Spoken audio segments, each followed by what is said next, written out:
Midday News is live on Joy 99.7 FM and hits 103.9 FM here in Accra. We are also on Love 99.5 FM in Kumasi and on myjoyonline.com. We are also live in all 16 regions of Ghana via various affiliates, live on X Spaces, on YouTube and on Facebook. The Midday News is supported by Petrosol Platinum Energy, energizing dreams. Coming up, government takes delivery of 450,000 barrels of fuel to help address power generation shortfalls and also stabilize electricity supply across the country. There shouldn't be any cause for alarm. I can tell you on authority that we've taken possession of the fuel with 450,000 barrels of steel. Also in this bulletin, Importers and Exporters Association of Ghana upbeat about the recent strengthening of the cedi, saying it could bring much needed relief to the cost of imports. If customers were using, let's say 2-3 months ago, we were using 14 cedis in calculating the duty, and today customers using 11 cedis in calculating the duty. That is a good thing. That means that business community have made some savings. And in the national capital, authorities have deployed permanent national security officers to the new Plan Bus terminal after squatters returned to the area just 24 hours after being evicted as part of the AMA's decongestion exercise. To ensure daily routine inspection and enforcement here, and that this place is as clean as it is as at now. Nobody will sell here. That is the truth. And later we'll bring you the heartbreaking story of 10-year-old Sebastina, who is battling both scoliosis and cerebral palsy. She urgently needs 200,000 cedis for a life-changing corrective surgery. Seeing my child in her uniform going to school means so much, and I need support.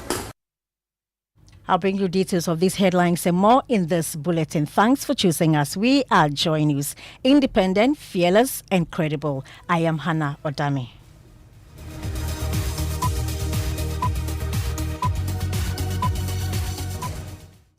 In our first story, the Energy Ministry has confirmed the arrival of 450,000 barrels of fuel to support power generation in the country.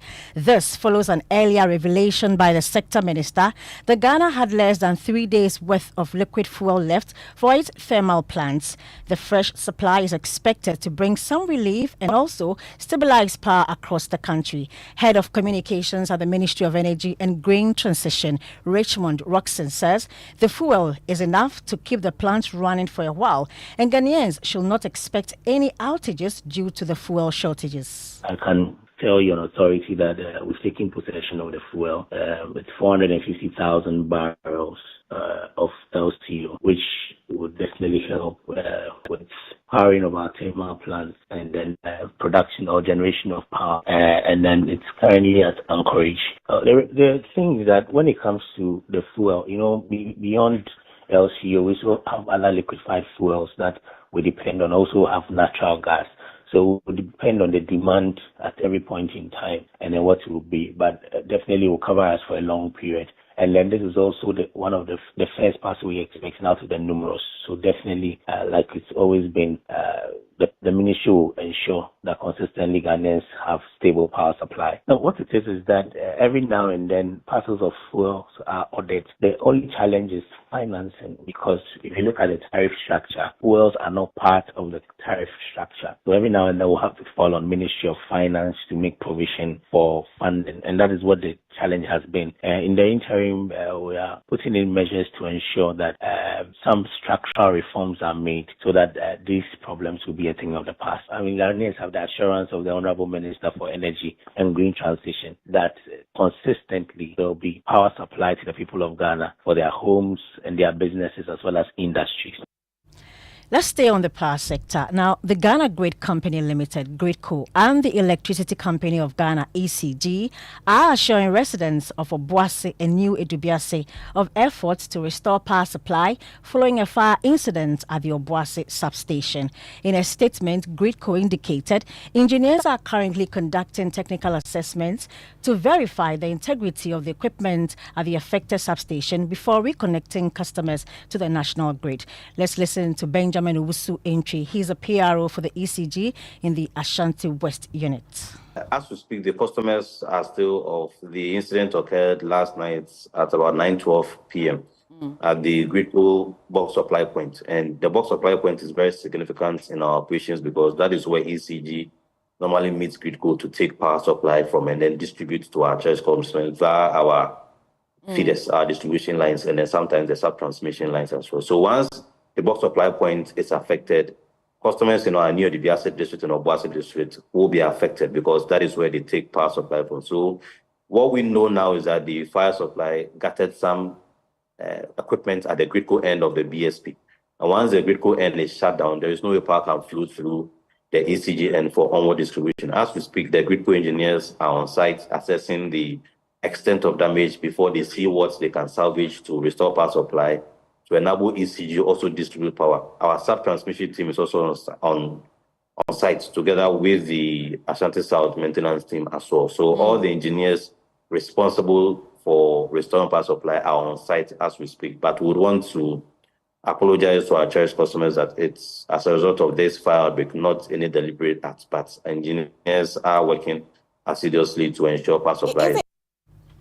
Now, still in the Ashanti region, the Electricity Company of Ghana has launched a 100-day preventive maintenance exercise on power lines there.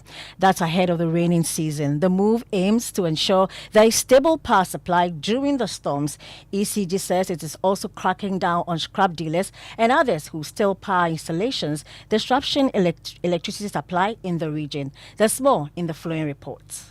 Vandalism and stealing of ECG installations, including transformers, cables and protective equipment, have been on the rise in the Ashanti region, with a recent theft case resulting in the death of one at the Adwato substation. These stolen items are reported to usually end up as scraps purchased by some artisans at the Swami Industrial Enclave. Manager for the Ashanti West region of the ECG, Engineer George Amwa, highlighted the negative impact of the illicit activity on the operations of the power distributor.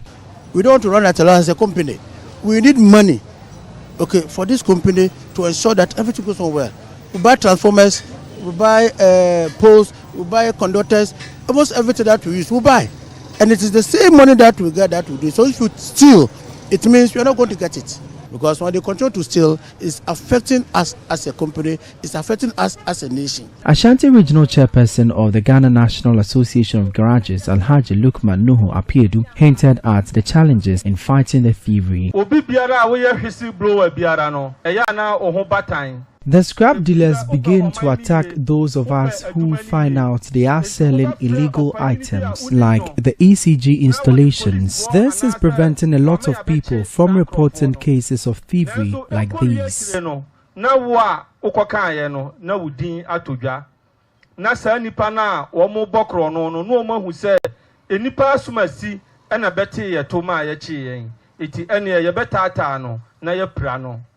As the rainy season sets in, some exposed parts of the vandalized installations pose danger and imminent power fluctuations in the region. Bright Kweku filed that report. Let's do some city stories now. The Importers and Exporters Association of Ghana are this afternoon expressing joy following the recent gains made by the cedi against major trading currencies around the world. The cedi has appreciated by 2.7% so far this year, currently trading at 11.65 cedis to the dollar. According to Bloomberg, it was the best performing currency in the world in April. Speaking to this development, the Executive Secretary of the association, Samson Awingobit, told Joy News the gains are a welcome development for businesses which are battling high freight charges and price instability. If customers were using, let's say 2-3 months ago, were using 14 cedis in calculating the duty, and today customers using 11 cedis in calculating the duty, that is a good thing. That means that business community have made some savings. Yes, I do know, and I do agree with the exporters who are saying that it is going to affect them. But the point here is that if a government is taking a public policy, you are taking the public policy to benefit the largest society, or you are taking the public policy to benefit only against the few in this. I think to positive benefit a lot is much better to go with. Well, Mr. Awingobit also urged government to introduce a fixed rate policy at the ports for a certain period to reduce the uncertainty that traders face when clearing goods. We are calling on the government that in as much as the city is very stable, they should give us a fixed rate at the port, a fixed rate that can take us for 3 months or 4 months, subject to renewal. Now, residents along the banks of the Pelele stream at Dechemso in Kumasi are on the edge after flood waters from Saturday's downpour swept through homes and businesses, endangering lives and property. The affected area, earmarked for the Kumasi Airport City project, highlights yet another broken promise by successive governments to build proper drainage. With the rains intensifying, locals have resorted to desilting gutters themselves. Emmanuel Bright Kweku visited the scene and has filed this report. Kumasi Airport runabout. On Saturday, homes and shops built along the Pelele stream at Dechemso were inundated, denying residents and traders access to their facilities. Motorists plying the stretch had to battle the heavy water currents and wade through the mud after roads were blocked by the floodwaters for several hours. Residents and shop attendants locked by the floodwaters had to seek higher ground to secure goods and protect their lives. Mapeja SCCC fridge no so say me see tables na mabobo no say me say no many nyina guso. I have parked my staff on the fridge and on a higher table. We have nowhere else to go, so we have to endure. Na ja ya sen awohoro ne ye te ya die mu ye adwuma. So ne die ya na ne gas ne die nye ho bet se yiri gidigidi dia. When it floods heavily, the water can even carry along the pump stations and some cars. The water may have receded, but the heaps of filth the floods carried are not scenes to miss traveling along the stretch. Heavy tree branches, plastics and other solid waste have choked culverts underneath bridges on the major drainage system running through the enclave. If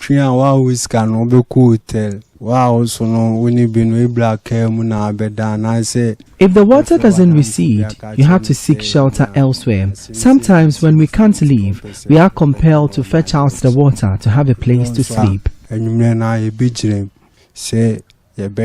The filth is not the only environmental menace swallowing up the Pelele stream. The only major drain flowing through the community has always been heavily dense with accumulated sand debris. Every place by Bia Friday, a fresh sober cup from in short time and chef Cassium coin, can't kokama, Yadania Hokudo, and a dear man for church, and Tia who said, Ebia will be as the baby. Not obey here and a tear, near corn chain, so who came me. We fetch the sand in the drain for private individuals who wish to build. Let Tinatian Nafako, they are Hano, quine Numana, and send it to me, Enco, and to wait a buying machine. For years, the residents who live along the stream banked their hopes on successive governments to take drastic measures to halt the floods.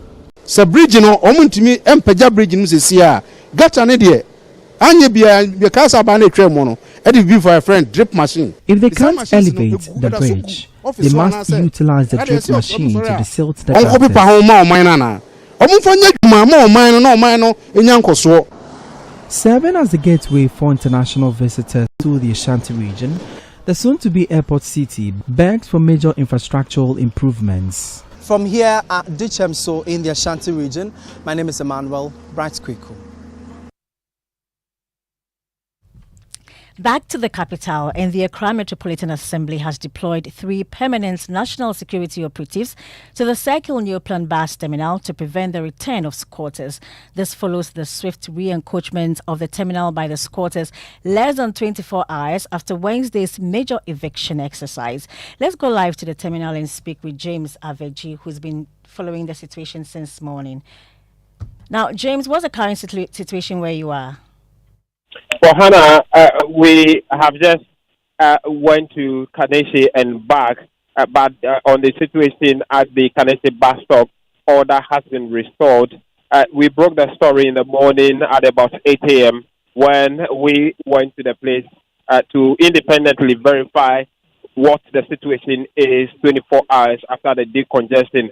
Getting there, we realized that a number of the squatters have brought back their belongings, including boxes in which they keep the items they trade, as well as mattresses and the rest. That is when the officials move in to confiscate all of those items, loaded them onto trucks, and sent them away. They have given the assurance that they are deploying some 3 national security operatives at the place permanently to make sure that they do not return. So then how is the Assembly dealing with all of this, James? They are hopeful that the deployment of these 3 national security persons, which will be stationed there permanently, to be able to prevent the squatters from coming back to the bus stop, as well as the Circle Enclave where the decongestion exercise had happened. It's difficult getting these people out here. So as we enforced the laws yesterday, this morning we got a wind of that they are back again. So we had to come. We got here, we saw that they have resurfaced with different development with their items. So we had to come again, clean and tidy up the place. Our aim and agenda is to ensure that the bus stop is free, the shoulders of the road is free, the pavements are free. How do you make it free permanently, considering that they came back? The director has mandated through the National Security Coordinator, put 3 permanent security officers here to ensure daily routine inspection and enforcement here. And we are going to ensure that this place is as clean as it is as at now. Nobody will sell here. That is the truth. James, also tell us about how the squatters are taking all of this. Well, Hannah, they are not happy. Some of them tell me that they had traveled from other regions in order to do what they call hustle in Accra. And so off the camera, they tell me they are not happy, but they will not speak on camera. So that's what they are feeling. But the AMA officials have made them understand that in as much as they have to do their work, law and order needs to be maintained in the city. Now, yesterday you also told us that the authorities discovered a den of criminals, and that place is called the Lucifer Village. Tell us more about that, James. Well, these are persons who are as well, but the information we got is that they have established some sort of secret brothel at a place which the AMA said they will be clamping down soon.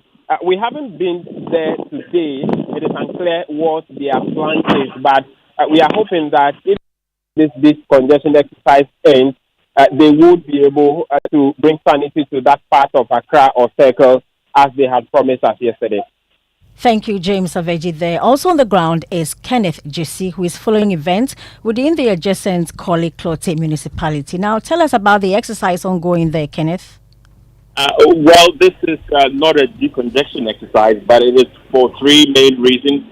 For sanitation purposes, stalled and ongoing infrastructure projects, and the aftermath of the flooding in the Korle Klottey municipality. And it's a joint exercise between the MC and the MP for the area. And so far, we've been to the Osu Zonal Council office complex where there's been installed projects there. The MP and then the MC have been assessing the area. We've also been to the Ringway electoral area where the team has been assessing really the deteriorating road infrastructure in that particular area. And then we've also gone to the Odame market to assess the recent impact of the flooding that happened there. And then the 2 leaders will be evaluating the current condition of the pedestrian shopping area and also monitor progress on the ongoing garage project. Hannah. Thank you very much, Kenneth JC there, who will be bringing us more on that development in subsequent bulletins.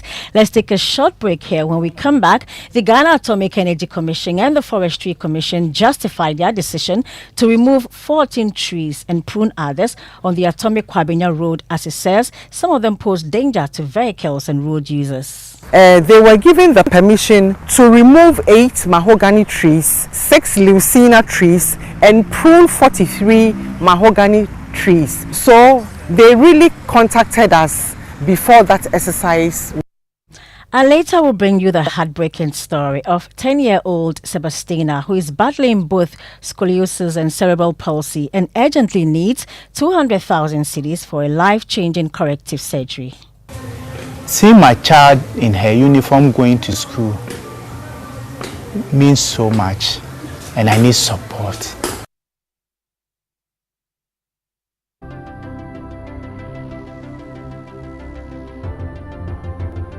when budgets are tight and money difficult to come by. You want to be sure you get the best value for your money. These are not times to be spending money fixing expensive engine problems because of cheap fuel and lubricants. Drive to a petrol source station today and buy your quality fuel and lubricants, and rest assured of fuel that lasts long and lubricants that prevent expensive engine problems. Hear the sound. Petrosol, clean fuel in full quantity. Hello, esteemed CEOs. Join us for the highly anticipated 9th Ghana CEO Summit and Expo on 26th May 2025 at Kempinski Hotel, Gold Coast, Accra from 9 a.m. to 5 p.m. This biggest business leadership conference offers actionable insight and strategic opportunities for topmost CEOs and policymakers. This year's theme, leading Ghana's economic reset, transforming business and governance for a sustainable futuristic economy. We'll focus on transformational leadership to reset Ghana's economy through sustainability, digital innovation, and governance reforms. Be inspired by the special guest of honor, His Excellency President John Dramani Mahama. Key sessions include CEO presentations, master classes, keynote plenaries, the CEO Excellence Awards, and more. Register today at GhanaCEOSummit.com to secure your spot. For inquiries and sponsorship, contact 0546 391 970 or email info@GhanaCEOSummit.com. Powered by Ghana CEO Network in partnership with Deloitte, PwC, GIPC, SIGA, Media General, and Multimedia Group. Ghana CEO Summit. Be inspired. When I wake up in the morning, I brush my teeth with Kale Charcoal toothpaste. This gives me confidence all day. Anytime you meet Amma, don't be surprised I smile showing my beautiful white teeth because I don't have cavity thanks to Kale Charcoal toothpaste for its natural charcoal properties. In fact, we are like twins. I can't go without my Kale Charcoal toothpaste. That be why I dey use Kale Charcoal toothpaste morning and night when I dey go bed safe. It dey make my teeth white when it dey comot every scent from my mouth inside. My confidence level they go up, so I dey show my 32 teeth all. Introducing the Kale Charcoal toothpaste, formulated with activated bamboo charcoal powder, ensures whiter teeth and removes bad breath. The strong natural property of the activated bamboo charcoal removes bacteria, absorbs surface stains on our teeth caused by coffee, wines, and tobacco. Welcome, Kale Charcoal toothpaste. Kale Charcoal toothpaste, Sankofa Yenchi. Kale, happy smile. This advert is FDA approved. The EcoBank Joy News Habitat Fair 2025. Dream it. Own it. Live it. Coming soon.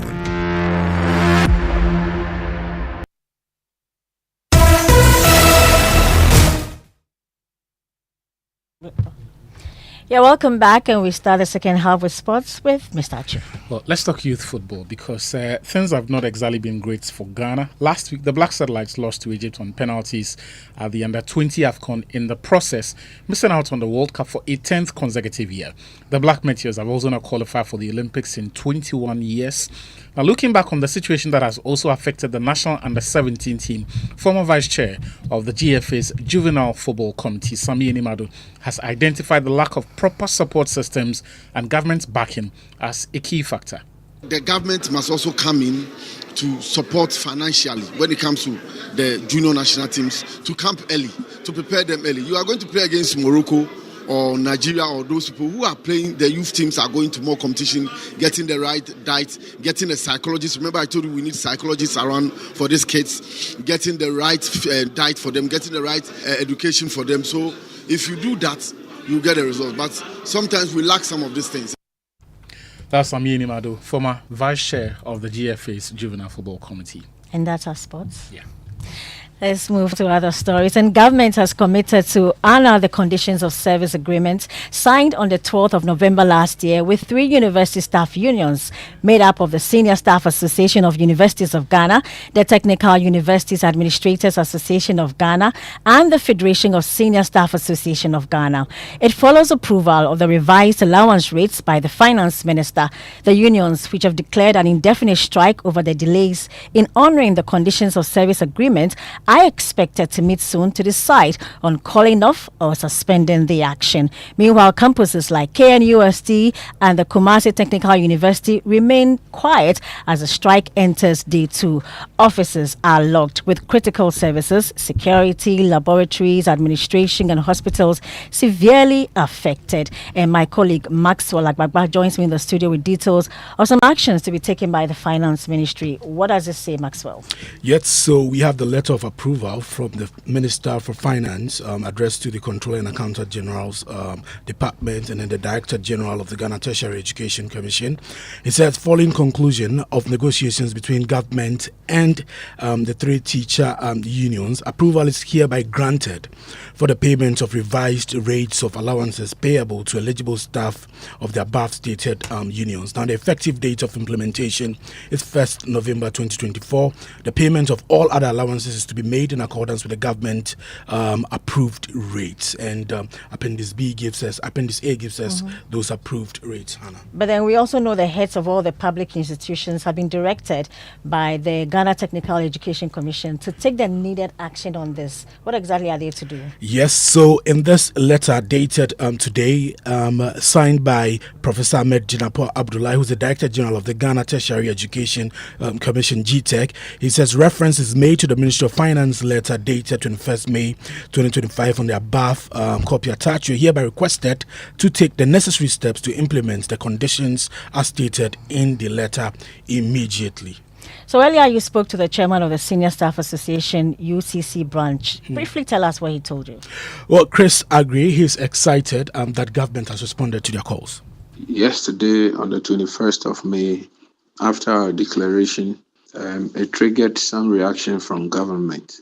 Immediately, the Minister of Finance, Dr. Kesiela Tufosen, issued a letter approving of the allowances to be paid to us. And then also, we were waiting for the letter of authorization from GTEC before we know the next line of action to take. Currently, trying to convene a meeting with our National Executive Council to determine the next phase of our strike. We suspending or calling off our strike has got nothing to do with the so-called directive by the National Labour Commission. Not at all. Whatever we are doing, we are guided by the tenets of good reasoning and good faith.